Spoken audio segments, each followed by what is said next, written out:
Alhamdulillah. Alhamdulillahilladzi hadana wa kafana wa ja'alana minal muslimin. Alhamdulillah. Alhamdulillahilladzi arsala rasulahu bil huda wa dinil haqq liyudhhirahu 'ala ad-dini kullihi wa kafa billahi shahida wa kafa billahi wakila. Asyhadu an la ilaha illallah wahdahu rabbi la syarika lah wa asyhadu anna Muhammadan 'abduhu wa rasuluhu alladzi la nabiyya ba'dah.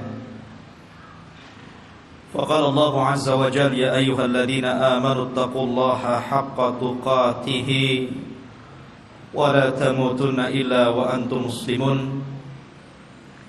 فإن أصدق الحديث كتاب الله وخير الهدى هدى محمد صلى الله عليه وسلم وشر الأمور محدثاتها وكل محدثة بدعة وكل بدعة ضلالة وكل ضلالة في النار.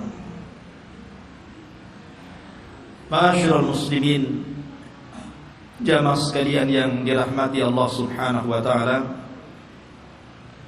Alhamdulillah, pada malam hari ini kita kembali berjumpa di Masjid Jabal Arafah.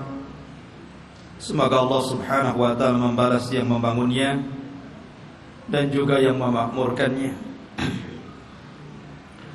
Pembahasan pada malam hari ini sengaja kita angkat tentang sejarah Palestina dan juga sejarah Yahudi yang masuk ke Palestina.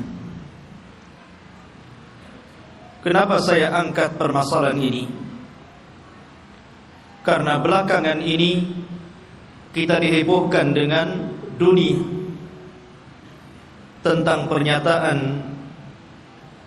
pemimpin Amerika Donald Trump yang hendak memindahkan ibu kota Israel ke Yerusalem dengan dalih dan alasan sejarah bahwa memang orang-orang Yahudi berhak untuk memiliki Palestina secara utuh. Karena mereka kemudian mengangkat sejarah, maka kita angkat sejarah. Karena sesungguhnya orang-orang Yahudi itu bukan orang-orang yang berhak mendapatkan tanah itu, karena mereka datang belakangan. Kita wajar menilai bahwa orang-orang Nasrani membantu orang-orang Yahudi demi terciptanya negara Israel Raya, karena masing-masing punya kepentingan. Orang-orang Yahudi berkepentingan bahwa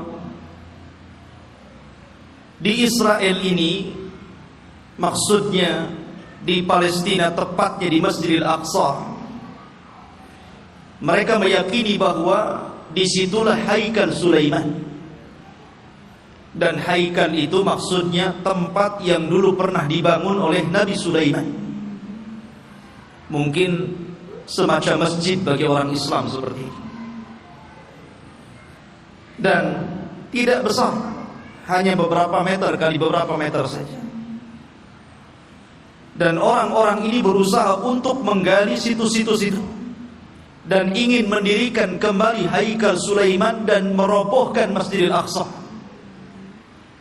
Karena mereka punya keyakinan kalau haikal ini terbangun, maka inilah puncak kejayaan orang-orang Yahudi dan akan menguasai dunia menurut keyakinan mereka. Lalu apa ikut campur tangan orang-orang Nasrani? Kenapa orang-orang Nasrani membantu orang Yahudi? Bukankah ini kepentingan Yahudi? Karena Nasrani juga memiliki kepentingan yang sama. Sama-sama bercita-cita, bermimpi ingin menguasai dunia dengan terbangunnya haikal Sulaiman ini. Karena menurut keyakinan orang-orang Nasrani, apabila haikal Sulaiman ini sudah terbangun, maka Isa bin Maryam akan turun dan akan menguasai dunia dan akan memimpin orang-orang Nasrani. Jadi orang Nasrani ini memanfaatkan orang Yahudi, dan orang Yahudi juga memanfaatkan orang-orang Nasrani. Keyakinan kaum muslimin juga sama. Karena Nabi SAW pernah mengatakan, Imaratul Baitil Maqdis kharabu Yathrib. Kelak bahwa Baitul Maqdis akan menjadi pusat kekuatan kaum muslimin ketika Allah bangkitkan Al-Mahdi Al-Muntadhar Muhammad bin Abdillah, dan akan menguasai dunia. Jadi rupanya tiga agama ini punya kepentingan masing-masing. Yahudi punya kepentingan, Nasrani punya kepentingan, dan tentunya kita kaum muslimin juga punya kepentingan. Sama-sama bermimpi akan menguasai dunia. Tapi bagi umat Islam ini bukan mimpi, tapi ini sebuah kenyataan. Nabi SAW yang bersabda bahwa kelak kekuatan kaum muslimin akan menyatu di Syam, tepatnya di Palestina. Ma'asyiral muslimin rahimani wa rahimakumullah. Maka kita akan angkat sejarah Palestina dan juga sejarah orang-orang Yahudi ini. Sebelum saya angkat sejarah ini, saya ingin menjelaskan tentang fadail Palestina dulu, keutamaan negeri Palestina ini. Negeri Palestina, ikhwan, di situ ada satu kiblat yang dijadikan kiblat pertama dalam Islam. Karena ketika Nabi SAW salat, di awal salat sebelum Allah Subhanahu wa ta'ala memalingkan kiblat, maka kiblatnya Rasul dan para sahabat menuju Baitul Maqdis. Barulah setelah kemudian Nabi SAW berdoa kepada Allah agar kiblat itu dialihkan ke Masjidil Haram. Turunlah ayat, qad nara taqalluba wajhika fis sama falanwalliyannaka kiblatan tardaha fawalli wajhaka syatral Masjidil Haram. Baru setelah turun ayat ini, maka Nabi SAW kemudian menyuruh seluruh kaum muslimin sejak hari itu, bahkan sampai hari ini, bahkan sampai kiamat dibangkitkan, bahwa kiblat kita telah dirubah dari kiblatnya orang-orang Yahud menjadi kiblat kaum muslimin ke Baitullah Al-Haram.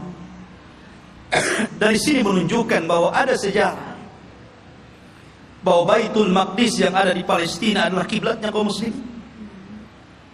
Dan Nabi SAW pernah di-Isra' Mi'rajkan oleh Allah dan sempat sholat di Baitul Maqdis, bahkan menjadi imam bagi para nabi. Kemudian ikhwatu fillah yang dimuliakan Allah Azza wa Jalla, negeri Palestina ini adalah negerinya para nabi dan rasul. Negeri ini adalah negerinya para nabi dan rasul. Negerinya Ibrahim alaihi salatu wassalam, negerinya Ishak, negerinya Ya'qub, negerinya Ismail dilahirkan di situ walaupun kemudian hijrah ke Mekah. Negerinya Daud alaihi salatu wassalam, negerinya Nabi Yusuf, negerinya Sulaiman, negerinya Yahya, dan para nabi banyak diutus di negeri ini. Jadi negeri ini adalah negerinya para nabi. Bahkan sebagian para nabi dikubur di sini, seperti Ibrahim alaihi salatu wassalam dikubur di Khalil, Palestina.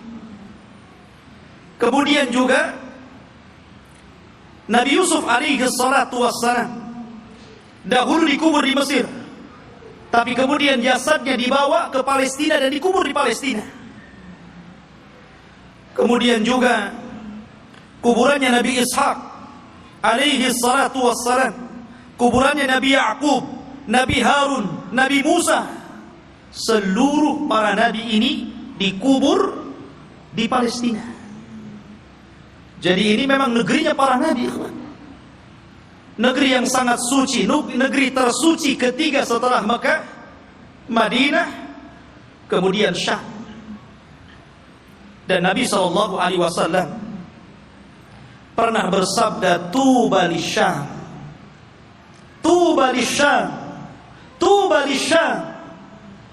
Kata Nabi SAW, beruntung orang-orang Syam itu, beruntung orang-orang Syam itu, beruntung orang-orang Syam itu. Kemudian sahabat bertanya, kenapa wahai Rasul? Karena Syam, para malaikat Allah mengepak-ngepakkan sayapnya di atas negeri itu. Dan Palestina bagian daripada negeri Syam. Ma'asyiral muslimin, kita tahu bahwa Masjidil Aqsa adalah memiliki keistimewaan yang sangat besar. Sebagaimana ketika Allah Subhanahu wa taala menyebutkan keistimewaan Masjidil Haram, kemudian Masjidil Nabawi, maka Masjidil Aqsa juga sama. Orang yang sholat di situ sebanding dengan orang yang sholat 500 kali sholat di masjid-masjid yang lainnya. Ini keistimewaan yang sangat besar. Bahkan para nabi, para ulama, orang-orang saleh banyak berziarah ke masjid ini. Negerinya para ulama, negerinya kitab-kitab. Banyak para ulama yang kemudian terlahir di negeri Palestina. Kita tahu bahwa Imam Syafi'i lahir di mana? Di Gaza, Gaza Palestina. Di sana ada Al-Asqalan. Kita kenal dengan Al-Imam Ibnu Hajar Al-Asqalani. Asqalan Palestina. Jadi banyak para ulama dunia, bukan ulama kecil, ulama dunia, itu lahir di Palestina. Bahkan Nabi SAW melarang tidak boleh safar dalam rangka ibadah kecuali di 3 tempat: Masjidil Haram, Masjid Nabawi, dan Masjidil Aqsa. Kata Rasul, la tushaddur rihal illa ila 3 masajid. Tidak boleh kalian melakukan safar dalam rangka ibadah kecuali di 3 masjid ini. Salah satunya Masjidil Aqsa. Bahkan Nabi SAW pernah berdoa, Allahumma barik lana fi syamina wa barik lana fi yamanina. Ya Allah, berkahi negeri Syam kami. Ya Allah, berkahi negeri Yaman kami. Di sini Rasul mendahulukan Syam kemudian Yaman, menunjukkan bahwa Syam lebih utama dibandingkan Yaman. Ini menunjukkan bahwa Syam negeri yang penuh berkah, Rasul yang mendoakan. Kemudian juga ikhwatu fillah dimuliakan Allah Azza wa Jalla. Para sahabat Nabi SAW banyak yang hijrah ke negeri Palestina, berziarah ke sana. Di antaranya adalah Umar ibn al-Khattab radhiyallahu anhu, Abu Ubaidah Amir ibn al-Jarrah, kemudian juga Safiyah istri Nabi, Safiyah bintu Huyai. Kemudian juga Mu'adh bin Jabal, Abdullah ibn Umar, Salman al-Farisi, Abu Dhar al-Ghifari, kemudian Abu Hurairah radhiyallahu an, Bilal ibn Rabah, Amr ibn As, Muawiyah bin Abi Sufyan, dan banyak lagi para sahabat Rasul yang mereka hijrah dan berziarah ke negeri Palestina ini. Artinya ini negeri para sahabat Rasul, bukan hanya negeri para nabi dan rasul, dan juga negeri para sahabat, negeri para ulama, negeri kitab-kitab ahli sunnah wal jamaah. Jadi memang luar biasa. Bahkan negeri ini kelak akan menjadi berkumpulnya seluruh manusia, karena negeri ini disebut mahsyar. Di antara tanda-tanda kiamat, akan muncul api dari Hadrul Maut, kemudian akan menggiring manusia dan mengumpulkan di Syam. Saat itulah kiamat dibangkitkan. Masyarul muslimin, dan banyak lagi kalau kita bercerita tentang keutamaan Palestina. Lalu sejarahnya, kapan negeri ini memiliki penduduk dan manusia?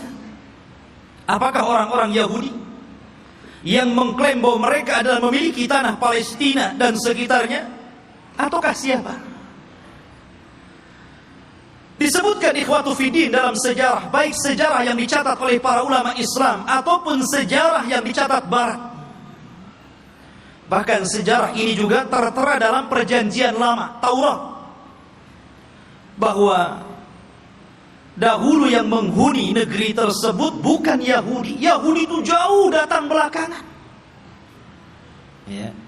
Bagaimana mungkin kemudian Yahudi mengklaim bahwa itu adalah tanah mereka? Mereka datang belakangan. Mereka adalah umat yang terusir dari Mesir. Orang-orang Yahudi hidup di Mesir dari Bani Israel. Kemudian dibawa hijrah oleh siapa? Musa. Nabi Musa alaihi salatu wassalam yang membawa Bani Israel sampai ke Palestina. Jadi mereka itu datang belakangan. Lalu siapa yang pertama kali?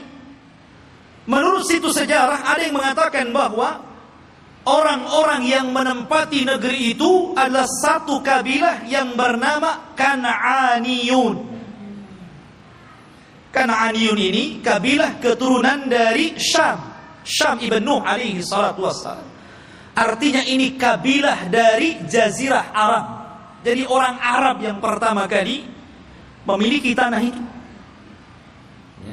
Jadi dahulu ketika terjadi qahat, terjadi paceklik yang luar biasa di Jazirah Arab, sehingga banyak kelaparan dan meninggal, maka kemudian mereka mencari tanah untuk hidup, karena mereka sudah tidak bisa hidup lagi di Jazirah Arab. Maka mereka pun berhijrah sampailah ke negeri yang hari ini disebut dengan Palestina. Jadi mereka adalah kabilah Kan'aniyun. Kabilah Kan'aniyun, kabilah dari Arab. Dan mereka memiliki beberapa kabilah. Ada namanya kabilah Amuriyun. Kabilah Amuriyun ini kabilah yang hidup di lembah-lembah di Palestina. Kemudian ada kabilah namanya Yaguthiyun. Dan mereka hidup di negeri di sekitar Al-Quds, yang kita kenal dengan Masjidil Aqsa, Baitul Maqdis.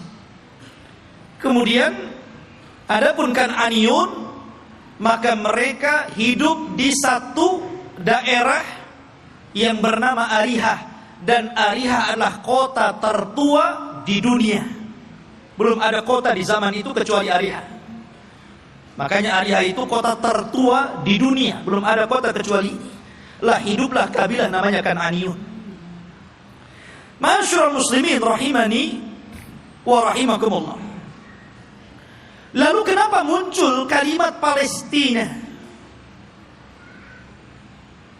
Kalau antum membaca dalam perjanjian lama Taurat, bahkan disebutkan juga dalam Injil, tidak ada kalimat Bani Israel atau Yahudi. Yang ada adalah kabilah Kan'aniyun. Itu mereka mengakui dan tercantum dalam kitab-kitab mereka. Nggak ada Bani Israel, nggak ada Yahudi, apalagi Yahudi datang belakangan gitu kan dibandingkan Bani Israel. Munculnya kabilah ini, kita tahu bahwa Palestina itu berdekatan dengan Mesir, karena dipisah dengan Sohra, hanya dipisah dengan padang pasir yang luas. Jadi antara Mesir dan Palestina itu berdekatan. Ya. Di situ ada jalur Gaza namanya. Itu pemisah antara Palestina dan Mesir gitu kan. Lah, ada satu kelompok yang kemudian ketika itu menyerbu Mesir. Yang kemudian akhirnya terjadilah kesepakatan karena waktu itu antara Palestina dan Mesir menyatu. Bukan beda negara kayak sekarang, tidak, menjadi satu. Sehingga kemudian ketika kelompok yang menyerang Mesir ini kemudian berdamai, maka mereka pun meminta daerah yang disebut dengan Al-Falas, yang kemudian belakangan disebut Palestina, dan sekarang kita kenal dengan Palestina. Dari situlah ikhwatu fiddin bahwa kabilah yang menyerbu ini akhirnya menetap di sebuah tempat namanya Falas. Lah sebelumnya sudah ada orang-orang Arab yang tinggal di situ. Ya. Sehingga kemudian akhirnya karena berlalunya zaman, berlalunya masa, berkembangnya mereka, akhirnya saling menikah sesama mereka, antara Yaguthiyun, Amriyun, kemudian juga Kan'aniyun. Akhirnya tidak ada daerah yang lebih dikenal daripada Falas, yang kemudian belakangan disebut Palestina. Itulah sejarah penamaan Palestina. Jadi sebuah nama tempat yang kemudian sekarang disebut dengan Palestina. Taib. Lalu kenapa kemudian muncul Bani Israel dan belakangan muncul nama Yahudi di sini? Kapan mereka masuk? Kita tahu bahwa ikhwatu fiddin yang dimuliakan Allah Azza wa Jal, kalau kita cerita tentang Yahudi, berarti kita cerita tentang kisah Nabi Ya'qub. Nabi Ya'qub alaihi salatu wassalam dan anak keturunannya. Sedikit saya akan sebutkan tentang kisah Nabi Ya'qub dulu biar antum lebih paham dari mana munculnya orang-orang Yahudi Bani Israel ini. Nabi Ibrahim alaihi salatu wassalam, ikhwan, itu memiliki 2 istri dan 1 budak. Ibrahim itu memiliki 2 istri dan 1 budak. Walaupun yang kita kenal hanya memiliki 1 namanya Sarah dan memiliki budak namanya Hajar. Dia memiliki istri lain dan punya anak. Ya. Tetapi yang masyhur adalah dari Siti Sarah. Lahirlah seorang yang kemudian menjadi nabi penerus Ibrahim, namanya Ishak.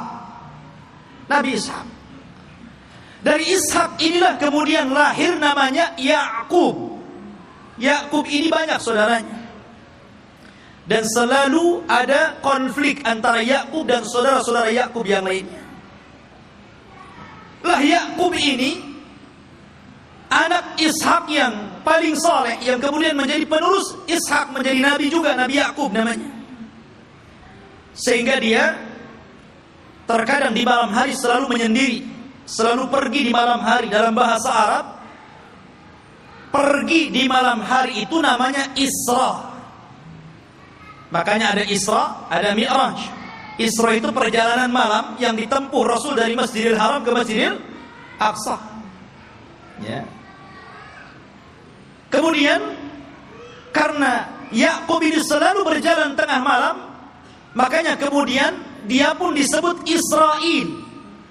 Karena Isra itu diambil dari suka berjalan tengah malam. Tapi ada juga yang mengatakan Isra itu artinya abdun dan il itu adalah Allah. Jadi artinya Abdullah. Karena Ya'qub itu selalu beribadah kepada Allah Subhanahu wa taala, maka orang-orang di zaman itu karena menggunakan bahasa Ibrani menyebutnya sebagai Israel. Jadi penamaan Israel itu dari siapa? Nabi Ya'qub. Ya. Dan Nabi Ya'qub alaihi salatu wassalam itu memiliki 4 istri. 2 sah dan 2 budak. Maksudnya yang 2 sah istri dia dan 2 budak. Dan semuanya melahirkan anak. Sehingga jumlahnya menjadi 12. Lah dari salah satu istri Nabi Ya'qub namanya Rahil, lahirlah seorang nabi yang kelak akan meneruskan Ya'qub kenabiannya, namanya Yusuf, dan juga saudaranya namanya Binyamin. Kita tahu bahwa sejarah ini ma'ruf, sering diceritakan kan. Yusuf didolimi saudara-saudaranya, akhirnya kemudian dibuang ke sumur, kemudian dipungut oleh para pedagang, sampailah di Mesir, kemudian dibeli oleh para pejabat Mesir, kemudian belakangan menjadi bendaharawan Mesir.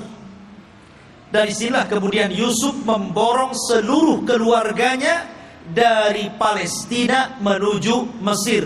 Tidak ada satupun keturunan Ya'qub yang tinggal di Palestina. Semua berangkat ke Mesir. Tidak ada satupun. Jadi 12 saudara Nabi Yusuf itu semuanya berangkat ke Mesir. Dan ditampung oleh Nabi Yusuf alaihi salatu wassalam, karena dia telah menjadi pejabat besar di Mesir, bendaharawan, dan sangat dihormati oleh kerajaan Mesir ketika itu. Lah selama Nabi Yusuf hidup, Maka Yakub dan anak-anaknya diberikan sebuah daerah, kemudian mereka hidup di situ. Dan mereka mendapatkan fasilitas yang luar biasa disebabkan oleh Nabi Yusuf alaihi salatu wassalam. Maka beranak pinaklah orang-orang ini yang kemudian keturunan dari 12 putra Yakub disebut Bani Israel. Keturunan Israel, Nabi Yakub. Selama mereka berada di Mesir dan Nabi Yusuf masih hidup, mereka dihargai. Mereka hidup senang, hidup mewah. Mereka berkembang biak luar biasa.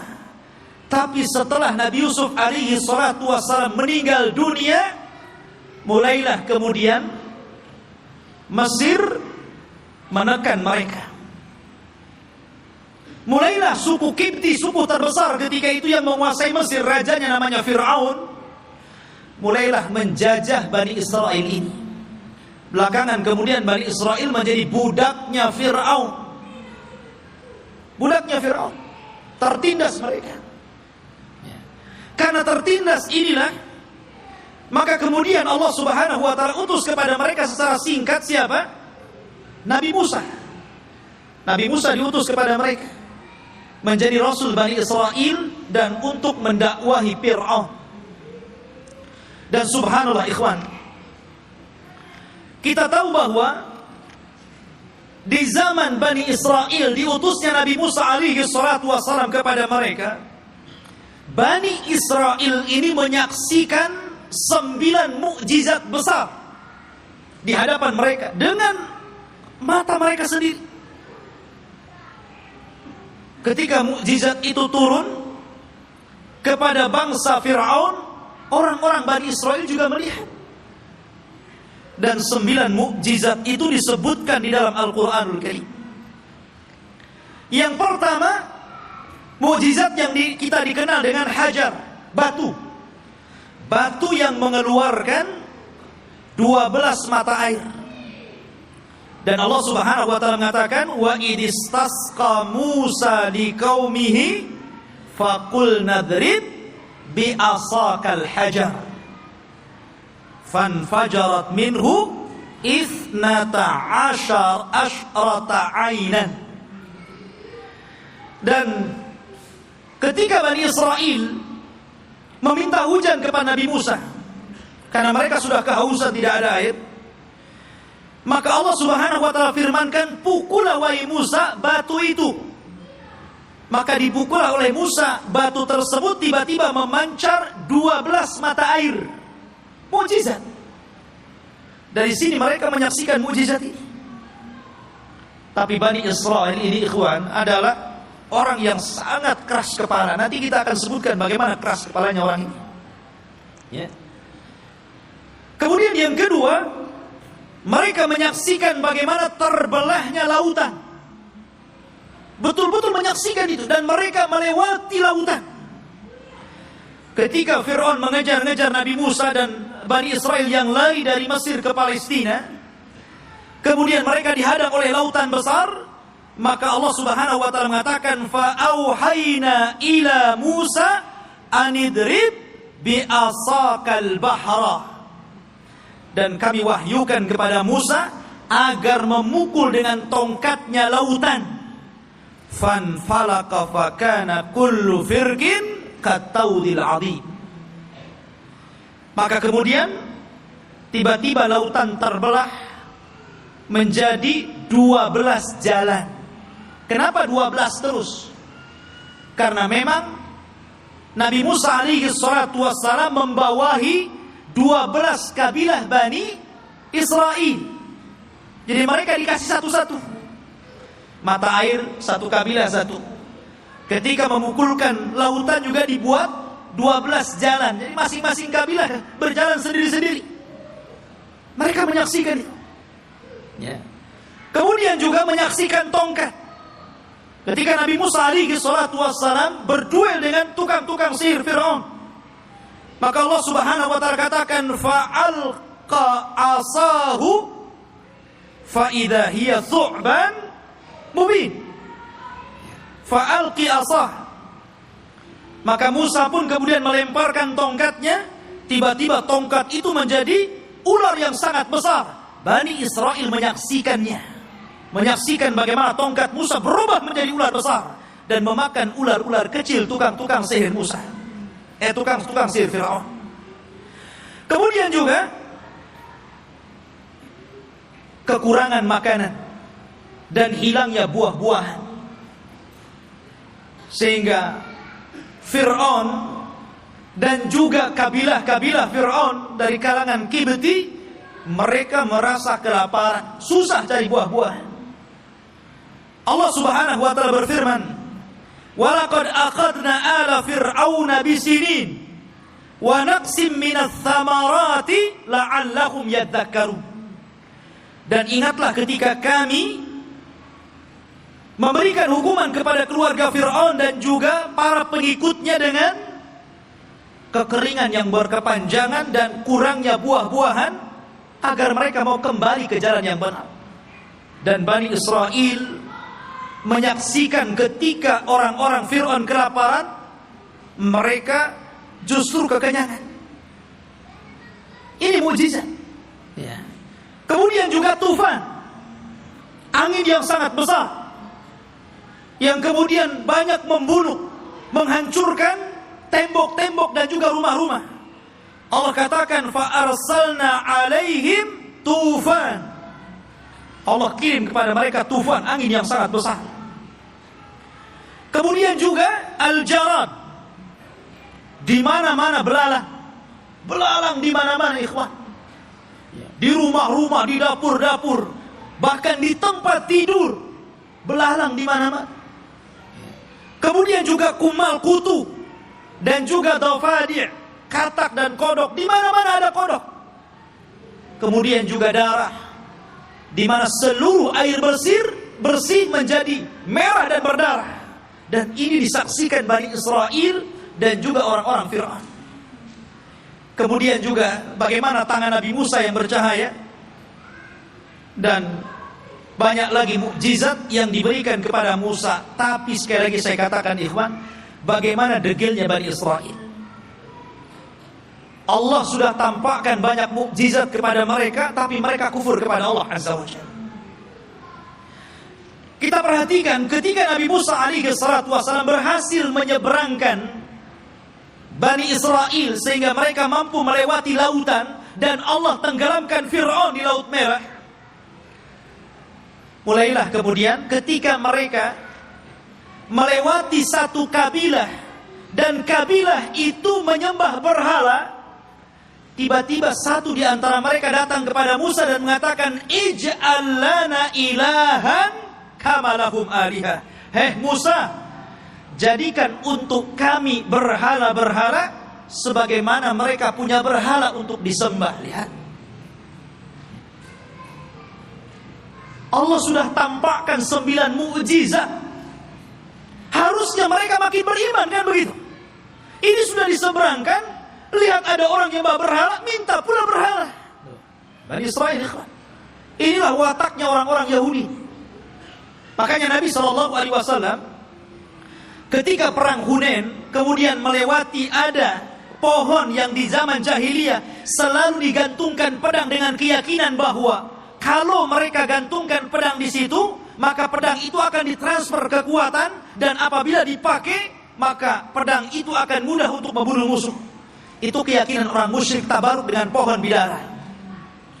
Maka sahabat mengatakan, ya Rasulullah, jadikan jugalah pohon sama seperti pohonnya orang-orang musyrik, biar sebelum perang kita gantungkan juga pedang kita di situ. Oh, Rasul marah. Allahu Akbar, kata Rasul. Kalian ini persis seperti Bani Israel yang mengatakan kepada Musa, jadikan untuk kami banyak berhala sebagaimana mereka banyak berhala. Lihat. Akhirnya kemudian Rasul marah dan mengatakan, innakum qaumun tajhalun, kalian ini bodoh. Sudah dikasih hidayah tauhid mau syirik pula. Tidak cukup ikhwatu fiddin, selama perjalanan Nabi Musa alaihi salatu wassalam hijrah menuju Palestina, Ketika itu ikhwatu fillah, Nabi Musa alaihi salatu wassalam diperintahkan Allah Subhanahu wa taala selama 40 malam untuk datang ke Bukit Saina yang disebutkan dalam Al-Qur'an itu Tur. Namanya ada Suratul Tur. Di situ ada bukit namanya Bukit Saina, Bukit Tur, Tur Sina. Ya. Maka Nabi Musa meninggalkan Bani Israel dan menyerahkan kepada saudaranya Harun. Jadi Harun itu sebagai wakil Musa supaya menjaga akidah Bani Israel, karena dia akan diturunkan kitab termulia pertama yang Allah turunkan, namanya Taurat. Nabi Musa berangkat menuju Tur, kemudian Allah turunkan Taurat dan Allah catat Taurat dengan tangannya. Satu-satunya kitab yang dicatat oleh Allah langsung adalah Taurat. Maka Musa pun kemudian membawa Taurat itu pulang. Sesampainya di Bani Israel, marah Musa. Kenapa? Rupanya Bani Israel yang dulu menyembah Allah, tiba-tiba mereka berubah menjadi penyembah patung sapi, namanya Samiri. Bayangkan, ditinggal 40 hari bisa kufur. Padahal mereka sudah melihat 9 mukjizat besar. Bani Israel ya.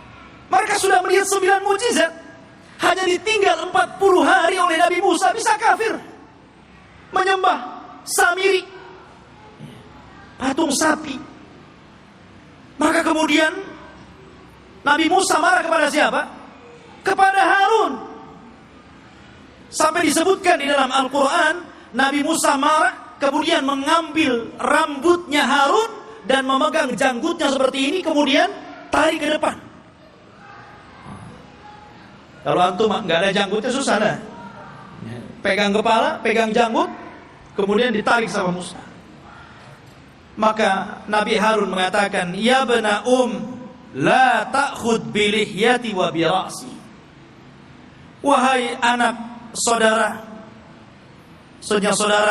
kandung, jangan kau ambil kepala dan janggutku. Kemudian, innal qauma istad'afuni wa kanu yaqtulunani. Sesungguhnya Bani Israel itu tidak menganggap aku, bahkan mereka mau membunuhku. Bayangkan. Ya. Sudah meremehkan Nabi Harun, mereka pula akan membunuh Nabi Harun. Jadi kalau Nabi Harun menghalang-halangi mereka menyembah Samiri, maka Harun akan dibunuhnya. Kata Harun, bisa apa aku? Ya. Maka kemudian Nabi Musa alaihi salatu wassalam diturunkan oleh Allah Azza wa Jalla satu syariat agar mereka bertobat. Bagaimana cara bertobatnya?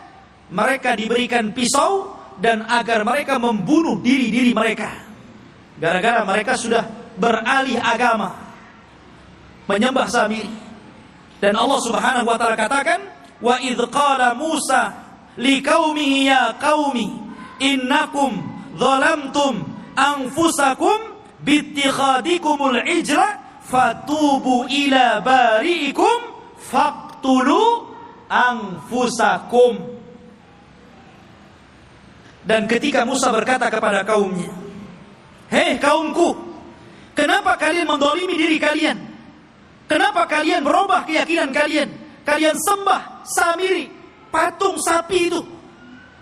Maka bertobatlah kalian kepada Allah dengan cara bunuhlah diri-diri kalian." Lihat, tobatnya zaman dulu ngeri, Pak. Ya. Ini tobatnya zaman dulu. Kalau orang sekarang enak tobatnya kan. Orang muslim kemudian murtad, tinggal balik lagi syahadat. Orang dulu nggak kayak gitu ya. Kalau murtad ambil pisau bunuh. Untung antum jadi umatnya Rasul. Ini umatnya Nabi Musa berat. Tobatnya megang pisau dibunuh sendiri. Maka Nabi Musa mengatakan, taatilah hukum Allah ini. Isma'u wa ati'u. Dengarkan dan taati. Tiba-tiba mereka mengatakan, sami'na wa asayna. Ya, kami dengar, tapi kami bermaksiat. Gak mau. Makanya Nabi SAW pernah marah kepada para sahabatnya gara-gara ketika Allah Subhanahu wa taala turunkan ayat di akhir surah Al-Baqarah, ketika Allah Subhanahu wa taala berfirman tentang masalah amalan hati yang akan dihisab. Wa in tukhfu ma fi sudurihim wa in tubdu aw tukhfuhu yuhasibkum bihillah. Apapun yang kalian tampakkan dari amalan kalian, apapun yang kalian sembunyikan dari amalan kalian, maka Allah akan menghisab kalian. Sahabat mendengar ayat ini berat. Kalau yang tampak bolehlah, kalau yang enggak tampak macam mana pula dihisab. Karena setiap orang itu tidak lepas daripada hati yang terkadang punya keinginan untuk berbuat jahat walaupun tidak sampai. Semua orang kan seperti itu. Tidak mungkin hati itu bersih terus kan mau melakukan kebaikan. Terkadang hati kita ini memiliki keinginan yang berbeda, kejahatan. Kalau yang tersembunyi akan dihisab berat bagi kami wahai Rasul. Maka Nabi SAW marah dan mengatakan atakuluna kama qalat ahlul kitabaini qalu sami'na qulu sami'na wa ata'na. Maka mereka mengatakan sami'na wa asaina.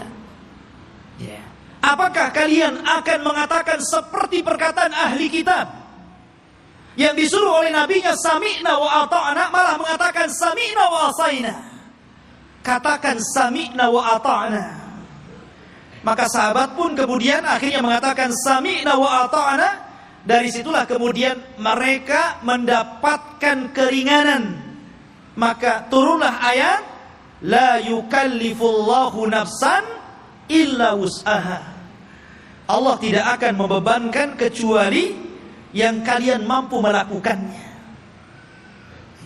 Turun keringanan setelah mengatakan sami'na wa ata'na. Lah orang-orang Bani Israel ini bukannya sami'na wa ata'na tapi sami'na wa asaina. Marah Nabi Musa karena mereka tidak mau bertobat dengan cara membunuh diri-diri mereka. Akhirnya Nabi Musa alaihi salatu wassalam berdoa kepada Allah agar bukit Tur itu diangkat. Ya. Kemudian berada di atas kepala mereka. Mau tobat atau mau dibanting di bukit Tur ini. Coba. Bukit Tur diangkat dan mereka ada di bawahnya.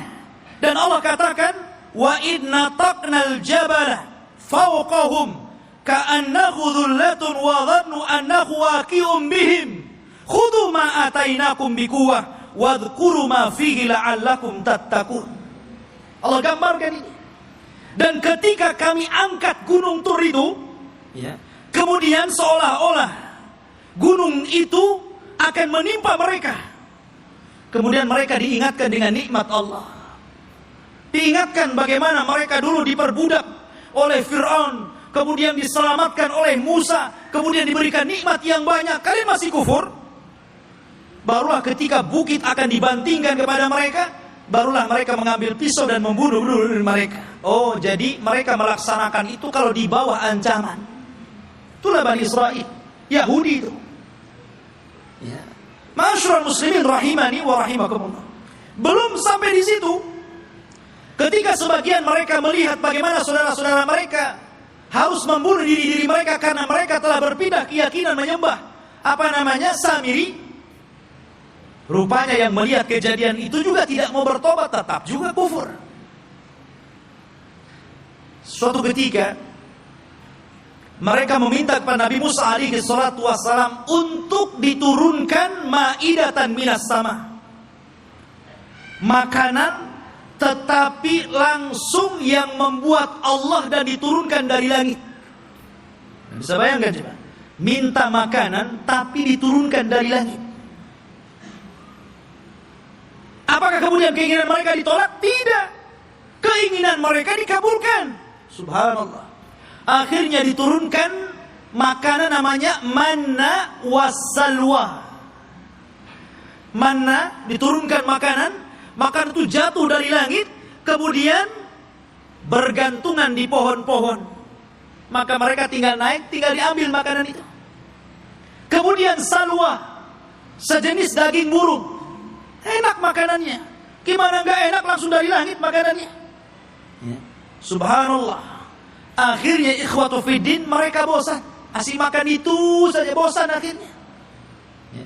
Kemudian akhirnya karena bosan, maka mereka meminta kepada Nabi Musa alaihi salatu wassalam ingin sayur mayur.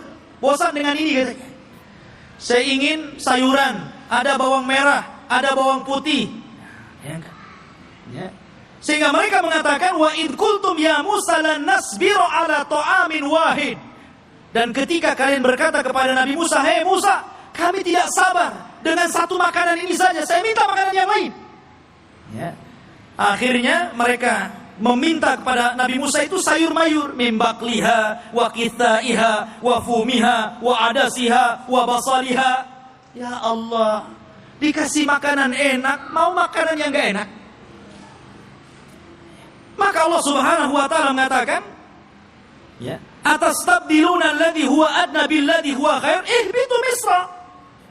Kenapa kalian memilih makanan yang enggak enak dan membuang makanan yang enak? Kalau hanya ingin sayur mayur, bawang-bawangan, sana ke Mesir.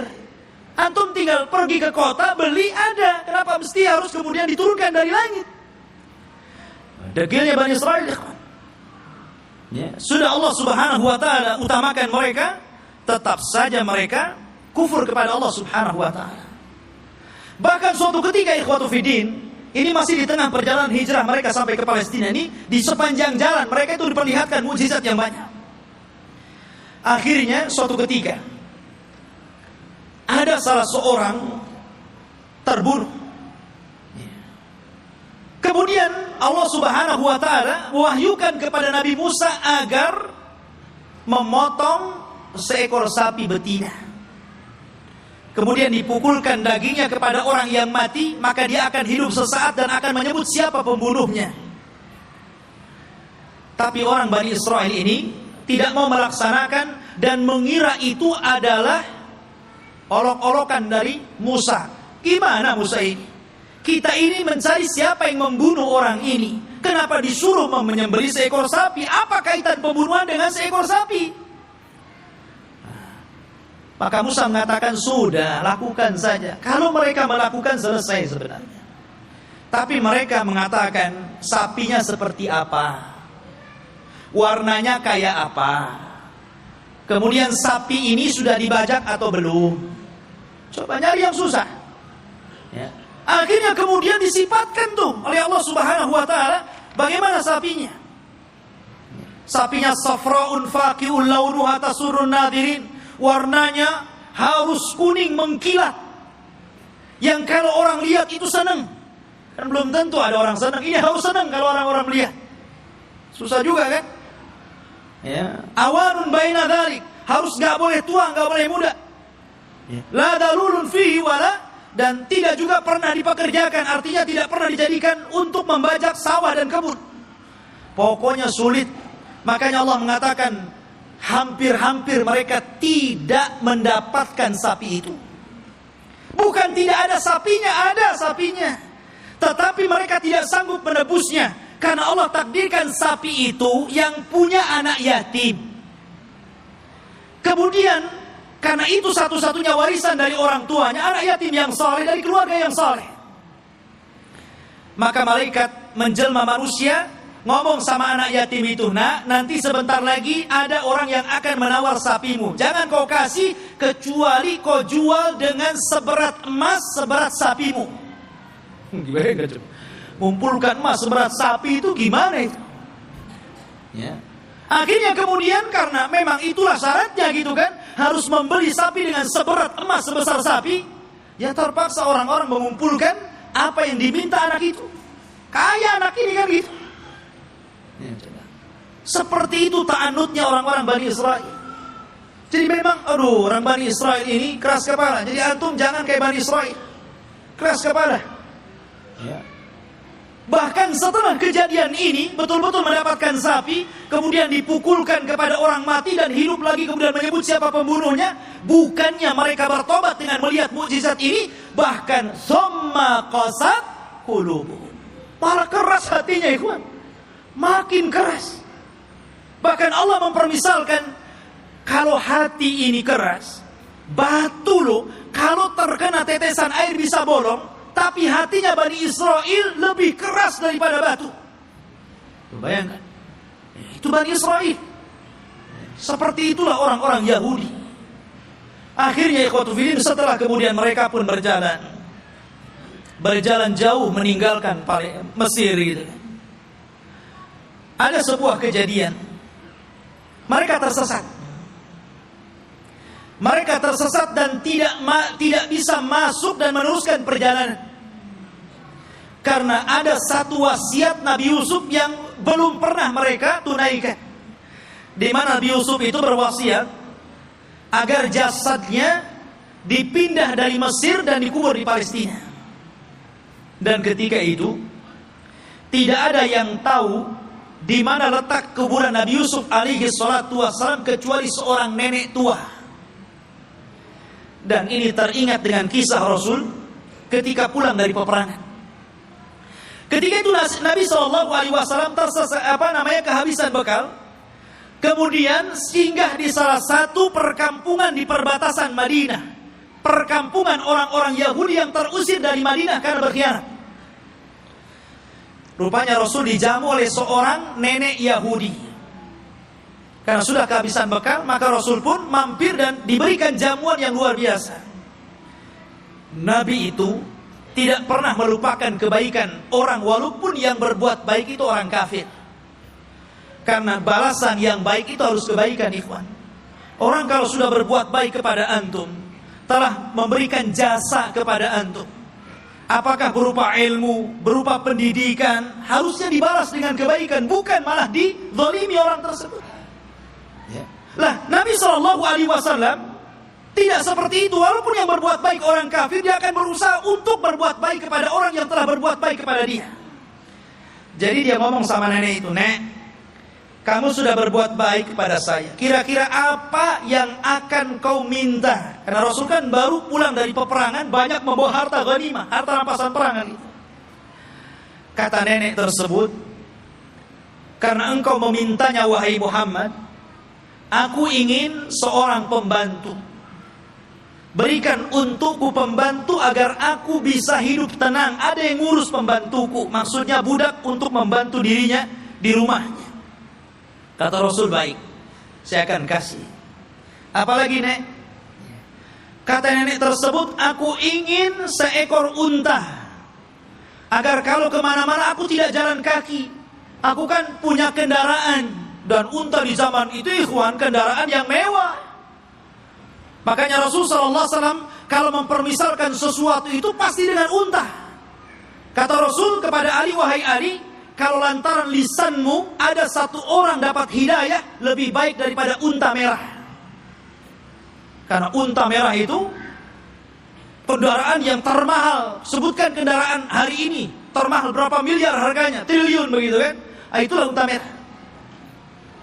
Makanya Nabi SAW ketika menikah dengan Khadijah, maharnya itu dengan unta. Ya, bukan dengan sapi, bukan dengan kambing, tapi dengan unta. Dan tidak tanggung-tanggung, 20 ekor unta. Itu maharnya Rasul. Dan semuanya betina, di mana unta betina lebih mahal dibandingkan unta jantan. Anda bisa bayangkan satu unta itu, kalau antum membeli satu buah Avanza itu bisa. Berarti maharnya Rasul itu 20 mobil Avanza. Coba. Tapi saya yakin ibu-ibu paling diberi seperangkat alat sholat. Ya kan? Gak apa-apa, Bu, lebih senang. Karena apa? Kalau ada masalah dengan suaminya, kemudian terpaksa harus menggugat cerai, kan mudah mengembalikan maharnya kan? Perangkat alat sholat saja, ambil. Perangkat alat sholat saja. Tapi kalau antum kasih 2 Avanza saja, bingung tuh istri antum mau gugat cerai itu. Ini dikembalikan di 2 Avanza, dari mana saya akan beli kan gitu kan? Mikir dia. Ya. Nabi SAW nih memuliakan perempuan dengan unta. Maka nenek ini mengatakan, "Aku minta unta." Ya. Kata Rasul, "Mau apa lagi?" Dia mengatakan, "Berikan kepadaku kalban yahrusu ghanami." Aku pengen anjing supaya anjing ini bisa menjaga kambing-kambingku. Kemudian minta apa lagi? Disebutkan satu-satu, nggak berhenti-berhenti nenek ini. Ya Allah, coba yang ana datang ke rumah antum, kemudian antum kasih makan, kasih minum, oke lah, kenyang, dijamu luar biasa gitu kan. Selepas itu antum ngomong, ya sebagai balasan tolong Ustadz kasih saya Avanza, ya, kasih saya pembantu, kasih saya mesin cuci, apa kan begitu? Masa seperti itu gitu balasannya? Mahal sekali. Maka Nabi mengingatkan kepada nenek itu, heh nenek, ya, apakah engkau lemah untuk menjadi seorang nenek di zaman Bani Israel? Sahabat heran, apa maksudnya? Rasul, apa maksudnya nenek di zaman Bani Israel itu? Kita masuk dalam cerita ini. Jadi ketika Nabi Musa mencari kuburan Nabi Yusuf, tidak ada yang tahu kecuali seorang nenek di zaman Bani Israel. Dia yang tahu di mana letak kuburannya. Maka Musa mengatakan, wahai nenek, tunjukkan kepadaku di mana kuburan Nabi Yusuf. Kami akan bawa jasadnya dan kami kubur di Palestina. Kata nenek tersebut, tunggu dulu, semua ada bayarannya. Nggak main tunjuk-tunjuk saja, ada bayarannya. Kata Nabi Musa, apa bayarannya? Sebutkan. Maka nenek ini mengatakan, ya Musa, inni uridul jannah wa inni uridu ma'aka fil jannah. Wahai Musa, aku ingin sorga dan aku ingin bersama kamu di sorga. Subhanallah. Dia tidak ingin dunia. Tapi tentu ini lebih parah dibandingkan nenek di zaman Rasul kan gitu. Di zaman Rasul dunia pengen unta kasih untai, ini minta sorga lebih tinggi lagi. Masa hanya nunjukkan kuburan Nabi Yusuf minta sorga? Ya Musa diam sajalah. Dia tidak punya sorga, apa yang mau dibuat? Akhirnya Musa diam sampai Allah mengutus Jibril, kemudian mengatakan, ya Musa, Allah mengabulkan permintaan nenek itu. Baru Musa bersuara, ya, kalau begitu engkau akan jadi kawanku di sorga. Sekarang cepat tunjukkan di mana kuburannya. Ya. Akhirnya ditunjukkan kuburannya, dibawalah Nabi Yusuf, jasadnya sampai akhirnya dikuburkan di Palestina. Ya. Masyarul muslimin rahimani wa rahimakumullah. Kemudian ketika Nabi Musa alaihi salatu wassalam sudah dekat ke Baitul Maqdis, maksudnya ke daerah Palestina, sudah mendekati daerah Palestina ini, berada di tengah padang pasir. Karena saya katakan antara Mesir dan Palestina ini terpisah dengan padang pasir yang luas sekali. Jadi Musa ini tersesat akhirnya. Tapi kemudian Nabi Musa mendapatkan jalan setelah membawa jasadnya Nabi Yusuf dan hampir mendekati Palestina. Lah di Palestina itu, di negeri Arya, kan saya katakan dari awal sebelumnya sudah ada manusia di situ. Dari Kanaaniyun, Yabuthiyun, Amuriyun, sudah ada orang-orang di situ. Sudah menguasai Palestina, sehingga Musa tidak mungkin membawa Bani Israel begitu saja, harus berperang dulu dengan penduduk asli di situ. Ya. Maka kemudian Nabi Musa alaihi salatu wassalam meminta kepada Bani Israel untuk siap-siap perang. Kita akan rebut Baitul Maqdis. Siap-siap kalian. Kita akan menyerbu mereka.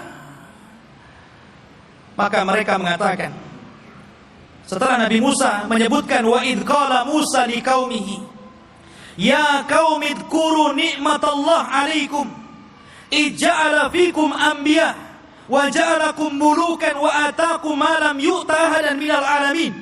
Ketika Musa berkata, hei kaumku, ingatlah nikmat Allah, bagaimana dahulu kalian menjadi budak di Mesir, kemudian diutus kepada kalian nabi, kemudian dijadikan kepada mereka raja yang memimpin kalian, disebutkan nikmat yang banyak. Kemudian Musa mengatakan, ya qaumi dkhulul ardal muqaddasata allati kataballahu lakum wa la tartaddu ala adbarikum fatanqalibu khasirin. Di hadapan kalian ada negeri yang disucikan. Masuklah kalian ke negeri itu, karena negeri itu telah ditulis oleh Allah Subhanahu wa taala untuk kalian. Jangan mundur sedikit pun. Kalau kalian mundur, kalian akan menjadi orang yang rugi. Kita akan perang. Tapi mereka mengatakan apa? Qalu ya Musa, inna fiha qauman jabbari. Nabi Musa, kamu kan tahu negeri itu banyak jabbarin, banyak para pemimpin hebat, banyak para pemimpin bengis. Inna lanadkhulaha, kami tidak akan masuk hatta yakhruju minha, sampai orang-orang itu keluar. Fa in kharaju minha fa inna dakhilun, kalau mereka sudah keluar dari negeri itu, kami yang masuk. Oh, lihat. Kata Nabi Musa alaihi salatu wassalam, ada dua orang laki-laki yang diberikan nikmat oleh Allah azza wa jalla. Qala rajulan minal ladina yakhafuna an'amallahu alaihima, dari orang-orang yang takut kepada Allah, Allah berikan nikmat kecerdasan kepada dua orang itu, dan mengatakan udkhulu alaihimul bab fa idza dakhaltumuhu fa innakum ghalibun wa 'alallahi fatawakkalu in kuntum mu'minin. Sudah, kalian siap-siap saja, kita akan masuk ke negeri itu, kalian pasti menang, dan tambatkan hati kalian kepada Allah subhanahu wa ta'ala. Tapi mereka mengatakan, qalu ya Musa inna lan nadkhulaha abadan. Nabi Musa, kami tidak akan masuk selama-lamanya, madamu fiha, kalau orang-orang itu masih di situ. Idhhab anta wa rabbuka faqatila innaha huna qailin. Sudah, kamu saja berdua dengan Harun masuk, kalian berperang bersama Rabb kalian, kami duduk-duduk saja di sini dulu. Coba bayangkan, ini Bani Israel, orang Yahudi, nyuruh Nabi Musa berdua berperang, mereka duduk-duduk nunggu menang baru masuk. Makanya perbedaan sahabat Rasul dengan perbedaan sahabat Nabi Musa alaihi salatu wassalam tidak demikian. Mereka mengatakan kami berperang bersama Rasul. Ketika perang Ahzab dan dimenangkan kaum muslimin, darah para sahabat belum kering, masih bercucuran, belum lagi beristirahat. Tiba-tiba Nabi SAW diwahyukan malaikat Jibril dan mengatakan, hei Muhammad, katakan kepada pasukanmu, para sahabatmu, berangkat ke Bani Quraidah, kepung mereka, serbu mereka, karena mereka sudah berkhianat. Sahabat belum istirahat, baru menang di perang Ahzab. Darah mereka masih bercucuran. Tiba-tiba Rasul mengumpulkan pasukan dan mengatakan, idhabu ila Bani Quraidah, fala tusalliyanna ahadukumul asra illa fi Bani Quraidah. Kata Rasul, berangkat kalian semua, serbu Bani Quraidah, jangan sholat asar di jalan sampai kalian tiba di Bani Quraidah, serbu mereka. Tapi sahabat mengatakan sami'na wa ata'na, berangkat mereka. Makanya Allah subhanahu wa ta'ala katakan, lilladina stajabu lillahi walir rasul min ba'di ma asabahumul qarah lilladina ahsanu minhum wattaqau ajrun azim. Bagi orang-orang yang mereka memenuhi panggilan Allah dan Rasulnya, setelah mereka ditimpa luka-luka peperangan, mereka mendapatkan pahala yang besar jika mereka berbuat baik dan bertakwa terus kepada Allah subhanahu wa ta'ala. Itulah sikap para sahabat. Berbeda dengan sahabatnya Nabi Musa, justru mengatakan, engkau saja dengan Harun berperang bersama Tuhanmu, kami duduk-duduk di sini. Lihat bagaimana kurang ajarnya Bani Israel kepada Nabi Musa alaihi salatu wassalam. Maka Nabi Musa mengatakan, Rabbi inni la amliku ila nafsi wa akhi. Wahai Rabb, aku tidak memiliki kecuali diriku dan saudaraku Harun. Fafruq bainana wa baina qaumil fasikin, pisahkan kami dengan orang-orang yang fasik. Maka dengan sebab itu ikhwan, karena mereka sudah menentang Nabi Musa, maka mereka pun dibuat oleh Allah tidak tahu kemana harus berangkat. Jadi negeri itu tiba-tiba oleh Allah subhanahu wa ta'ala dikepung kabut, sehingga mereka tidak tahu jalan keluar harus kemana ya. Kalau mereka jalan ke sana, ujung-ujungnya balik lagi ke sini. Jadi mereka tidak bisa keluar dari situ. Disitulah Allah subhanahu wa ta'ala takdirkan Nabi Musa alaihi salatu wassalam meninggal dunia sebelum masuk ke negeri Al-Muqaddasah ini. Meninggal dunia Nabi Musa. Setelahnya, sebelumnya Harun, kemudian Nabi Musa alaihi salatu wassalam. Dan di situ ada kejadian yang luar biasa. Nabi Musa alaihi salatu wassalam difitnah oleh Qarun. Difitnah oleh Qarun. Ya. Dan kisah Qarun ma'ruf. Akhirnya belakangan ditenggelamkan oleh Allah Subhanahu wa taala ke dasar bumi dengan hartanya. Sehingga ada istilah harta Qarun katanya.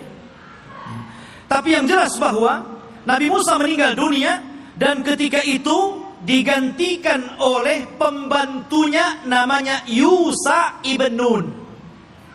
Akhirnya dia pun diangkat menjadi nabi. Yusha bin Nun ini adalah kawannya Nabi Musa dan juga pembantunya. Dialah yang menemani Nabi Musa ketika mencari Khidir. Kemudian Nabi Musa belajar kepada Khidir. Dan kisah Musa dengan Khidir ma'ruf disebutkan dalam surah Al-Kahfi dan diisyaratkan, walaupun Khidir tidak ada namanya dalam Al-Quran, tapi isyaratnya ada. Tapi yang jelas bahwa Yusha bin Nun lah yang kemudian berhasil membawa Bani Israel dan masuk ke Baitul Maqdis. Allah menangkan dalam peperangannya. Jadi Nabi Yusha inilah yang membawa pasukan, kemudian berperang dan berhasil menguasai Baitul Maqdis. Dari sini menunjukkan bahwa Bani Israel ini mereka menjajah, bukan asli situ. Mereka datang dari Mesir dengan Nabi Musa, kemudian Nabi Musa meninggal, diganti oleh Yusha bin Nun, kemudian merebut Palestina dan mereka menjadi tinggal di situ. Jadi Palestina bukan milik orang Yahudi, mereka yang menjajah di situ. Ya. Barulah kemudian Yusha bin Nun masuk ke Masjid Al-Aqsa yang sekarang disebut dengan Baitul Maqdis, sekarang Masjid Al-Aqsa. Disitulah Allah Subhanahu wa taala memerintahkan kepada Yusha ibn Nun. Karena ketika itu ikhwan, peperangan ini sangat sengit. Ya. Kebetulan perang itu terjadi di hari Jumat. Dan tidak boleh berperang di hari Sabtu. Karena orang Yahudi sangat mengistimewakan hari Sabtu. Alasannya apa? Karena hari Sabtu itu hari cutinya Allah. Kenapa Allah cuti? Karena Allah lelah. Setelah menciptakan langit dan bumi, diawali hari Ahad dan diakhiri hari Jumat. Allah lelah, maka Allah beristirahat. Maka hari Sabtu hari istirahatnya Allah, setelah Allah menciptakan langit dan bumi selama 6 hari. Jadi mereka mengatakan ini hari cuti Allah. Kalau Allah saja cuti, kita juga cuti katanya. Jangan berperang. Ya. Tapi Allah kemudian bantah, wa ma massana min lughub. Kami tidak disentuh dengan keletihan, kata Allah. Enak saja kami istirahat. Ya. Maka kemudian ikhwatu fillah, karena perang ini terus berkecamuk, hampir matahari tenggelam dan masuk ke hari Sabtu. Ini kalau matahari tenggelam masuk ke hari Sabtu kan gak boleh perang tuh. Akhirnya Yusha bin Nun memperlihatkan mukjizatnya. Dia nunjuk kepada matahari, innaki ma'murah wa ana ma'mur. Kamu diperintah Allah, saya juga diperintah Allah. Jangan bergerak dulu sampai perang ini menang. Oh, berhenti matahari. Ya. Matahari diem. Betul-betul sampai menang perang itu, matahari gak bergerak. Nah, itu mukjizatnya Yusha bin Nun, menghentikan matahari. Sampai menang perang, betul-betul menang.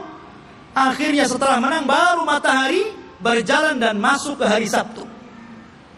Setelah menang inilah, maka Allah perintahkan masuk ke Baitul Maqdis sajidan dengan penuh tawadu, dengan penuh merendahkan diri, menundukkan kepala. Kata Allah Subhanahu wa taala mengatakan, masuklah kalian dengan sujud. Maksud sujud itu maksudnya dengan ruku, karena sujud nggak mungkin bisa jalan orang sujud. Ya, dengan menundukkan kepala. Tapi Bani Israel degil. Ya. Disuruh maju masuk ke Baitul Maqdis, nundukkan kepala, malah berbalik, malah kemudian berjalan lewat punggung, membelakangi Baitul Maqdis sampai mundur gitu. Disuruh maju, nundukin pandangan, malah berbalik, malah mundur. Bani Israel sudah dikasih mukjizat, ditampakkan matahari, masih juga menentang Yusha ibn Nun. Bukan itu saja, mereka disuruh untuk membaca Hittah. Masuklah ke Baitul Maqdis dan bacakan Hittah. Hitah itu artinya, ya Allah ampuni dosa-dosaku, ya Allah ampuni dosa-dosaku. Digantinya kalimat hitah menjadi hintah. Bayangkan, apa hintah? Ya Allah berikan makanan, ya Allah berikan makanan. Disuruh minta ampun malah minta makanan. Bani Israel, mereka sudah dimenangkan, tinggal masuk saja. Masih kurang ajar gitu kan. Ma'asyiral muslimin rahimani wa rahimakumullah. Akhirnya mereka pun tinggal di Baitul Maqdis. Lah, ketika kemudian Yusha bin Nun berhasil menguasai Baitul Maqdis dan menempatkan orang-orang Yahudi atau Bani Israel di Baitul Maqdis dan menguasai Palestina, maka kemudian Yusha ibn Nun pun meninggal dunia. Ketika Yusha ibn Nun meninggal dunia, maka di sini ikhwatu fillah yang dimuliakan Allah Azza wa Jalla, ketika itu Bani Israel memiliki beberapa hukum. Pertama, mereka dipimpin oleh para nabi. Jadi ketika Yusha bin Nun meninggal, ada nabi. Kemudian nabi ini meninggal, muncul lagi nabi. Nabi ini meninggal, muncul lagi nabi. Bahkan ada satu tempat itu nabinya 3, rasulnya 3. Diutus banyak para nabi, ribuan para nabi diutus. Ketika itu yang memimpin para nabi. Akhirnya Bani Israel bosan, masih nabi terus yang memimpin. Kami mau raja, nggak mau nabi. Nah, bayangkan, nolak nabi, mau raja. Ya, ketika itu nabi yang terakhir yang diutus kepada mereka sebelum mereka menjadikan sistem kerajaan adalah Nabi Samuel. Dan Nabi Samuel ini pernah didapati kuburannya di zaman Umar bin Khattab ketika menyerbu Persia. Ketika Umar bin Khattab berhasil menguasai Persia dan merebut Baitul Maqdis di tangannya, ketika itu dia menjajah satu kota. Rupanya di kota itu ada kuburan Nabi Samuel dan diagungkan penduduknya. Maka Umar ingin mencegah kesyirikan. Tengah malam digalinya kuburan Samuel, kemudian dipindah ke tempat lain, dijadikan 9 kuburan palsu, yang 1 asli, yang 8 palsu. Orang nggak tahu mana Samuel 1. Jadi bingung tuh. Yang tadinya suka minta-minta ke kuburan, bingung. Ini ada 9 kuburan, yang mana 1 yang Samuel ini. Coba kalau kuburan wali kayak gitu ya, bingung orang. Dikubur tuh. Dikubur tempat lain, malam-malam dibuat kuburan palsu banyak-banyak. Di zaman Umar bin Khattab. Makanya Umar itu orang yang paling keras dalam penyimpangan tauhid. Ketika ada orang yang kemudian mulai sholat di satu pohon yang dulu Rasul pernah berbaiat, namanya Baiatur Ridwan, karena sudah mulai digunakan sholat, meminta-minta, ditebang pohon itu sama Umar. Nggak boleh ada orang kesini lagi, walaupun Rasul pernah berbaiat di sini. Harusnya antum begitu. Kalau ada pohon beringin, orang minta-minta di situ, ambil singso, tebas tuh beringinnya. Tapi baca Bismillah dulu ya. Nanti antum kesurupan pula diberingin. Khotbah ini dimuliakan Allah Azza wa Jalla. Kemudian akhirnya kata Nabi Samuel, baik. Karena ketika itu ikhwatu ini dimuliakan Allah Azza wa Jalla, karena terjadi perang saudara, maka muncullah di luar dari Bani Israel ada satu kelompok besar namanya Jalut. Jalut ini orangnya besar-besar raksasa, ya, dan punya pasukan besar. Dialah yang kemudian mengambil tabut. Tabut itu isinya apa? Isinya pusaka-pusaka Nabi Musa. Di situ ada Taurat, di situ ada tongkatnya Nabi Musa, di situ ada pakaiannya Nabi Harun dan Musa. Pokoknya peninggalan Musa dan Harun dijadikan satu tempat, kemudian di kotak disebut tabut namanya. Tabut itu dicuri oleh Jalut dan pasukannya. Maka Bani Israel tidak bisa apa-apa melawan Jalut. Akhirnya kemudian minta kepada Nabi Samuel untuk dikirim kepada mereka seorang raja yang akan memimpin jihad melawan Jalut. Maka Nabi Samuel kemudian atas perintah wahyu dari Allah, maka ditunjuklah Talut sebagai raja pertama Bani Israel. Talut ini orang miskin, tukang ngasih minum keledai, pengembala. Ya kan?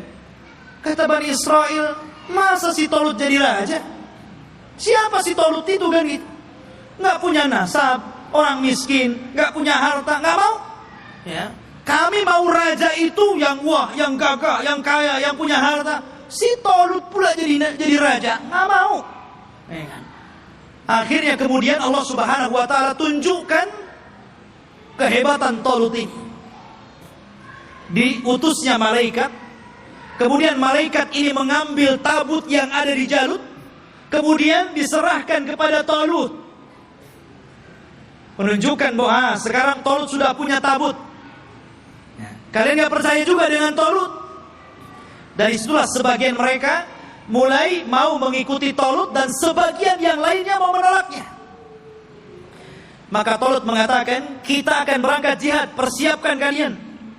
Tapi Allah akan menguji kalian. Kalau nanti kalian melewati sungai, jangan banyak minum di situ. Kalau mau minum, bolehlah satu kepan, gurfatan wahid. Ya satu dayung saja, nggak boleh banyak-banyak. Kalau banyak-banyak kalian akan kalah. Berangkatlah pasukan Tolut menuju pasukan Jalut. Ya kan?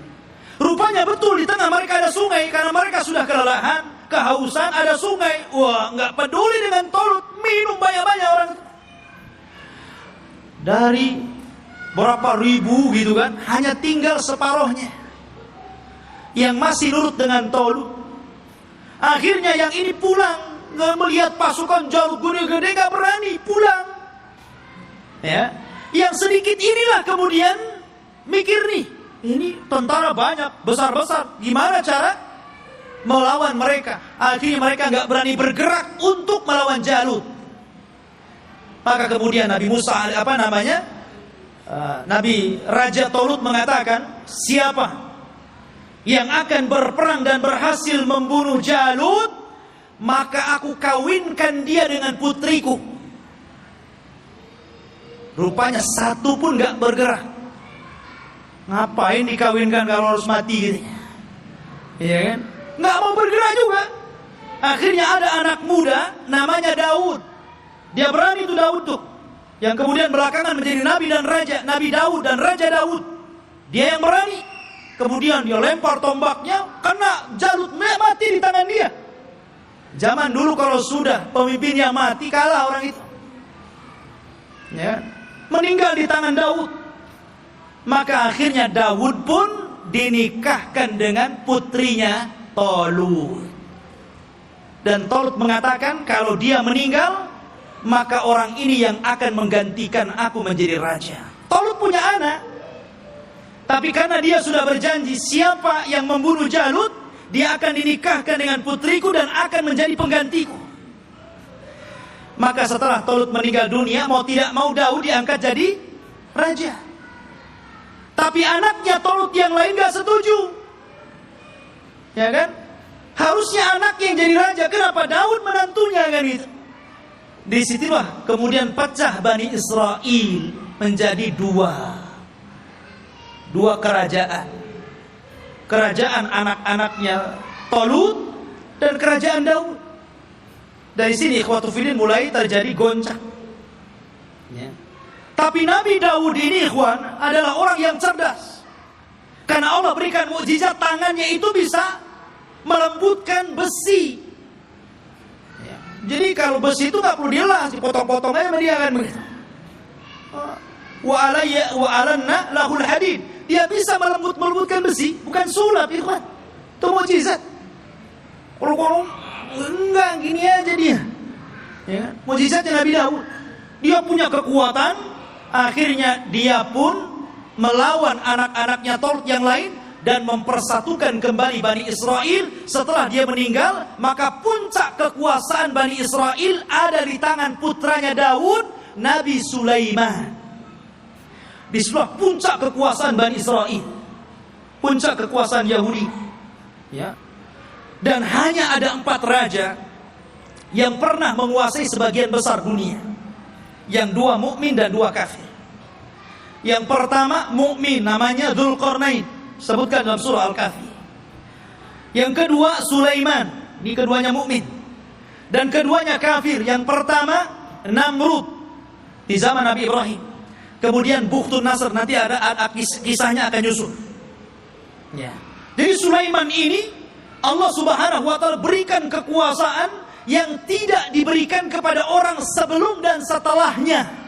Dia bisa menundukkan awan, dia bisa menundukkan jin, dia bisa menundukkan burung-burung, dia bisa menundukkan tumbuh-tumbuhan. Masya Allah, ini raja alam nyata dan gaib ini, Nabi Sulaiman ini. Ya. Jadi jin tunduk sama dia. Bahkan yang membangun bangunan-bangunan itu jin. Jin itu yang bekerja kepada Sulaiman, membuat istana-istana. Makanya ketika Sulaiman meninggal dunia, jin itu kan tidak tahu yang gaib. Disangkanya Sulaiman masih hidup dan tidur di singgasana. Asik bekerja saja mereka kan. Baru setelah Sulaiman roboh dari singgasananya, kata jin, oh kalau tahu Sulaiman sudah mati dari dulu, ngapain saya kerja, katanya. Nah, dari sini menunjukkan jin itu tidak tahu yang gaib.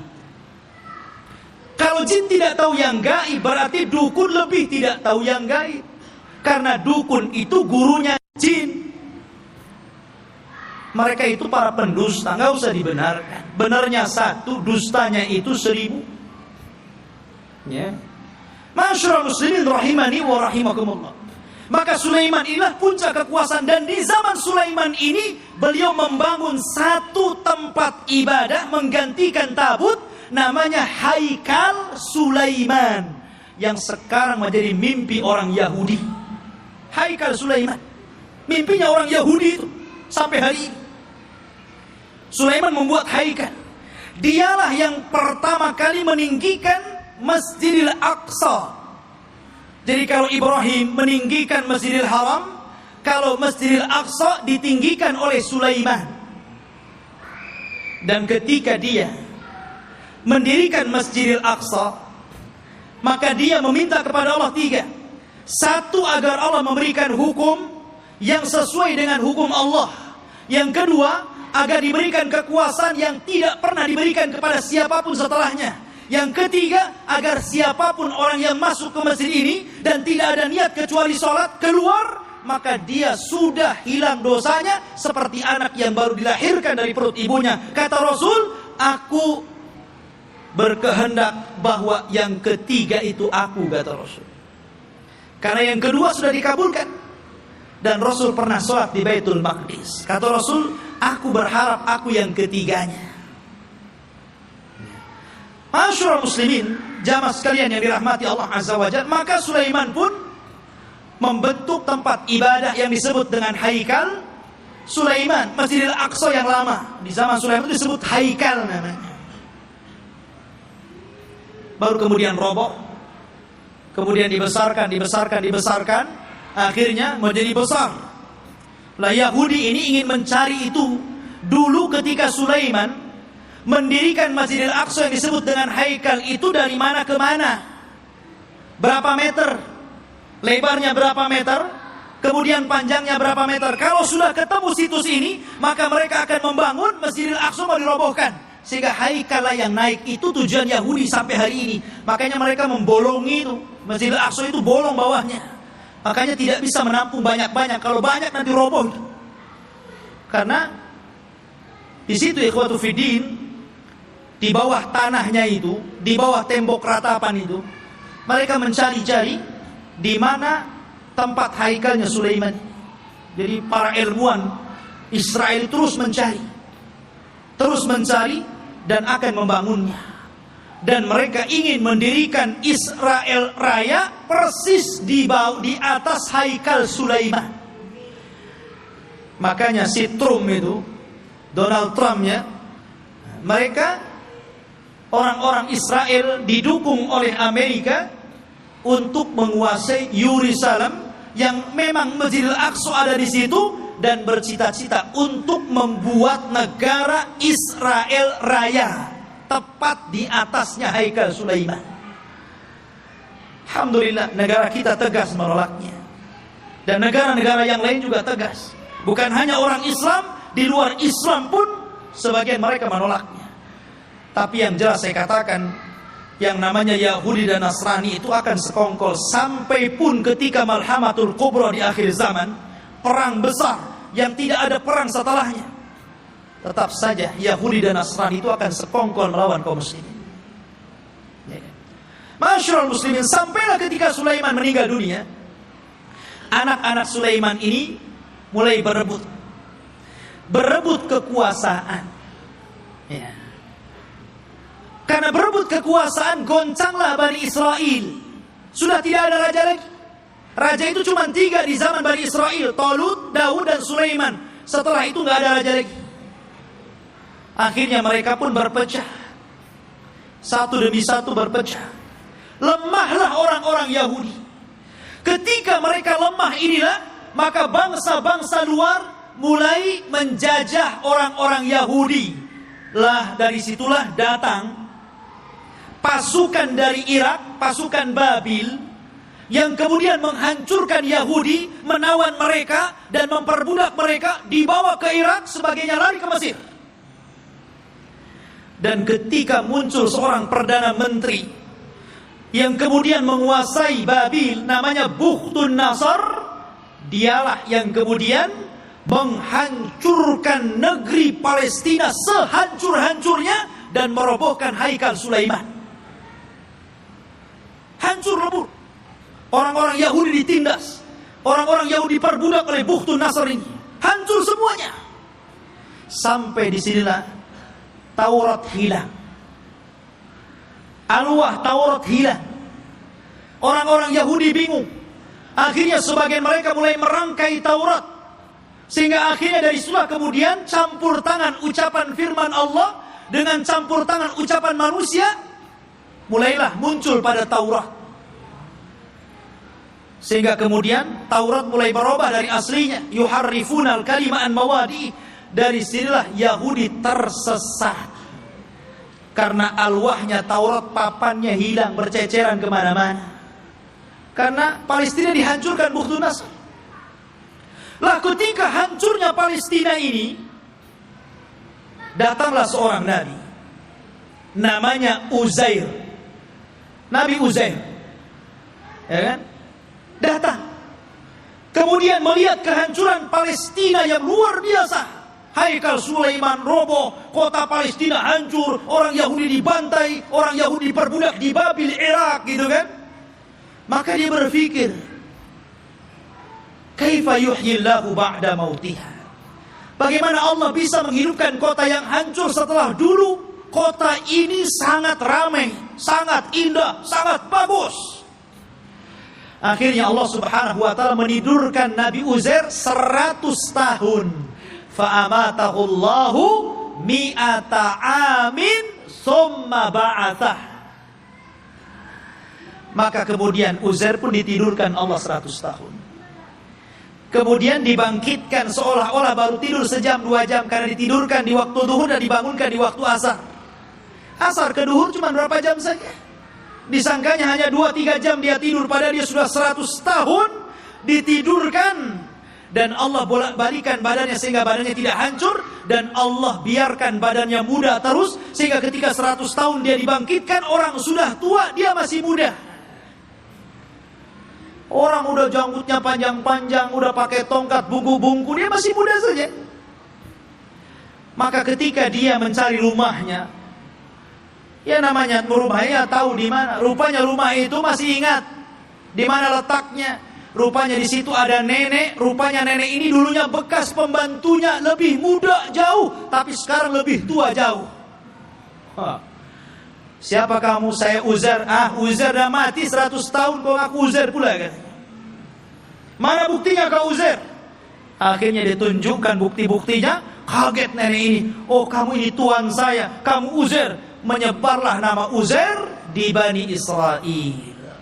Maka orang pun menganggap Uzair itu anak Tuhan. Wa qalatil yahudu Uzair ibnullah wa qalatin nasara al-masih ibnullah. Berkata orang Yahudi Uzair itu anak Allah, berkata orang Nasrani al-masih ibnullah, anak Allah. Karena Uzair masih hidup. Mereka katakan ini anak Allah, kalau bukan anak Allah gak mungkin hidup selama ini, dan masih muda. Dan ketika dia mencari puing-puing papan-papan Taurat, dia tidak tahu di mana letaknya. maka Allah ilhamkan mampu menghafal Taurat dengan pemikirannya, sehingga orang-orang menyangka Musa saja membaca Taurat dari papan, dia membaca Taurat dari pikirannya, berarti dia adalah anak Allah. Orang Yahudi bilang Uzair anak Allah karena mampu menghafal Taurat. Tuh lihat, kenapa orang Islam tidak dikatakan anak Allah? Banyak orang yang hafal Quran. Anak kecil aja si Musa bisa hafal Quran. Kenapa nggak Musa anak Allah?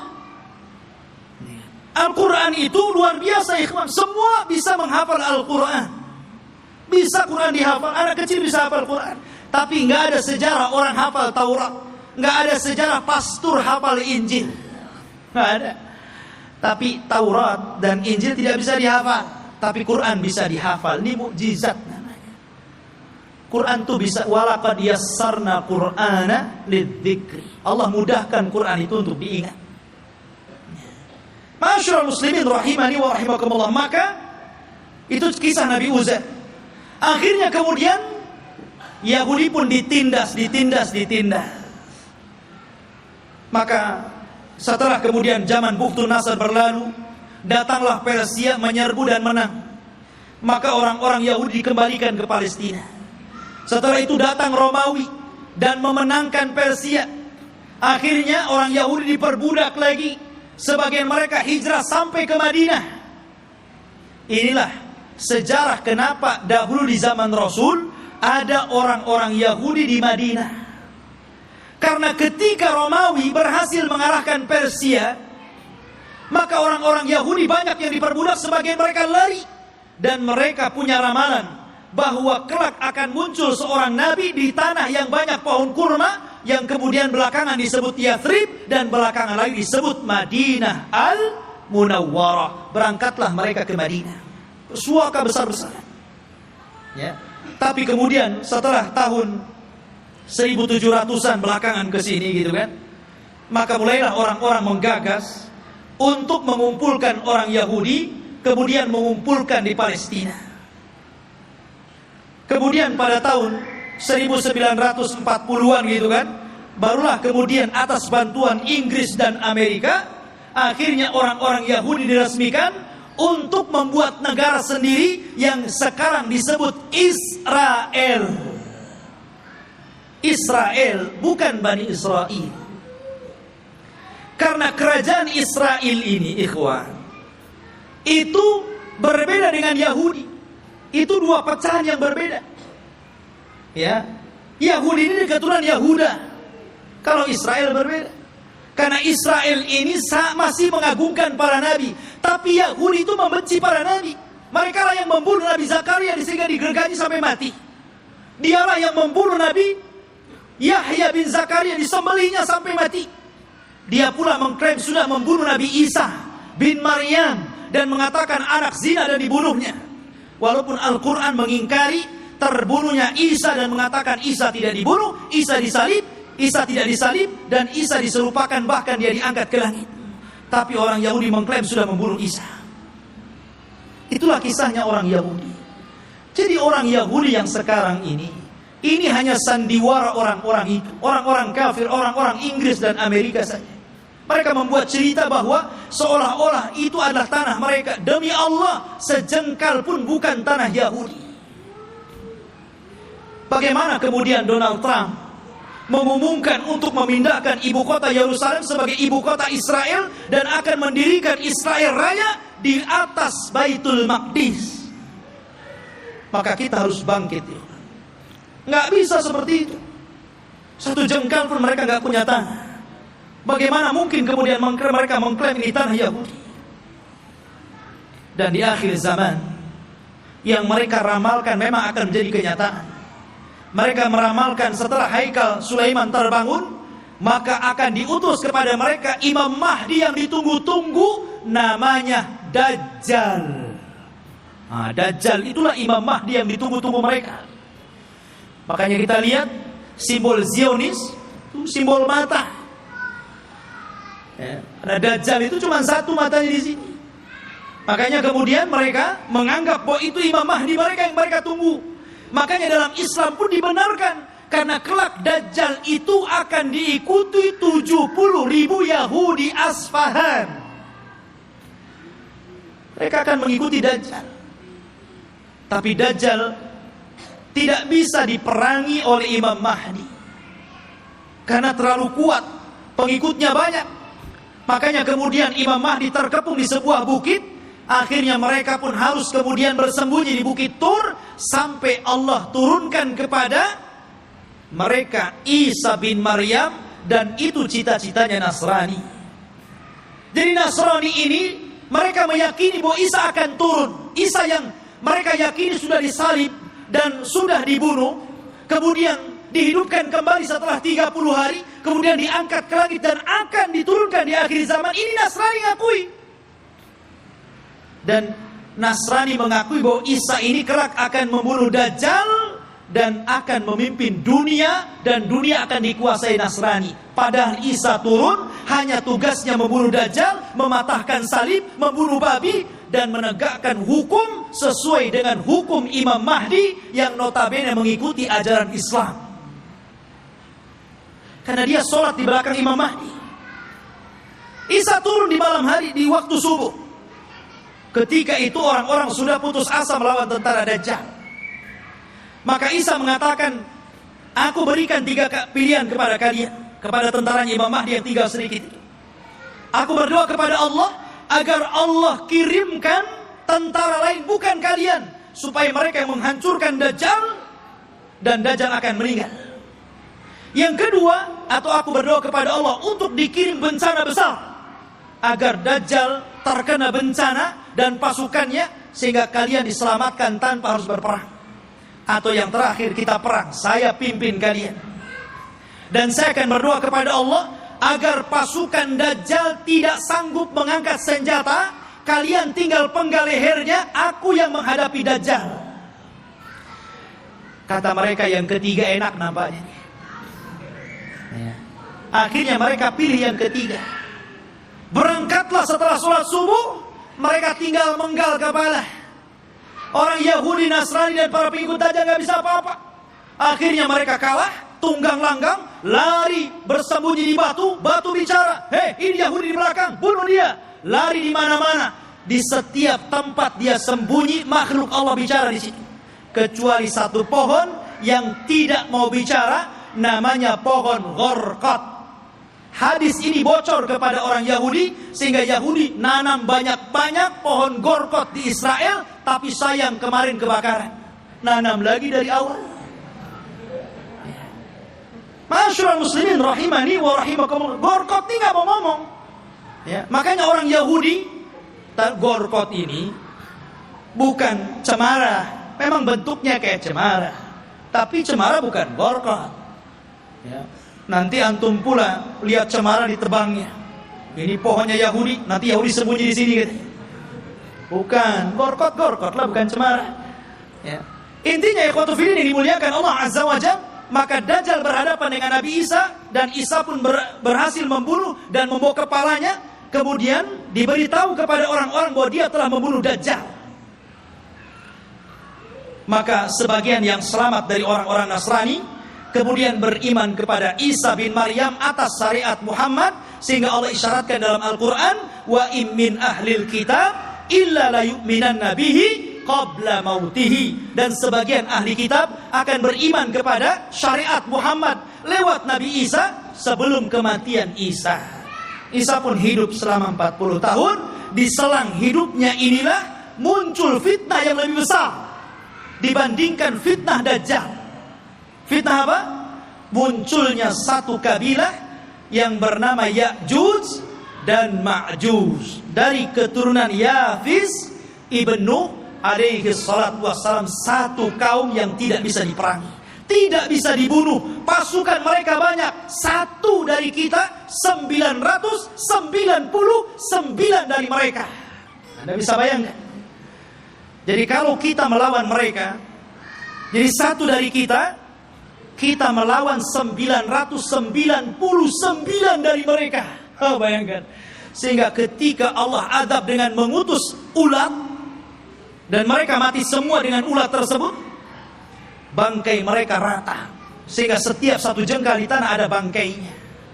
Nabi Isa berdoa kepada Allah agar Allah bersihkan bangkai-bangkai mereka, maka diutuslah burung pemangkai bangkai, tapi juga tidak habis semuanya. Maka Isa berdoa lagi agar diturunkan hujan dan banjir besar, akhirnya membawa jasad itu ke lautan dan menjadikan bumi kembali subur. Maka dari itulah mulailah berlangsung tanda-tanda alamat besar. Karena alamat besar itu kalau sudah datang, maka tasalsul akan terus berganti sampai kiamat dibangkitkan.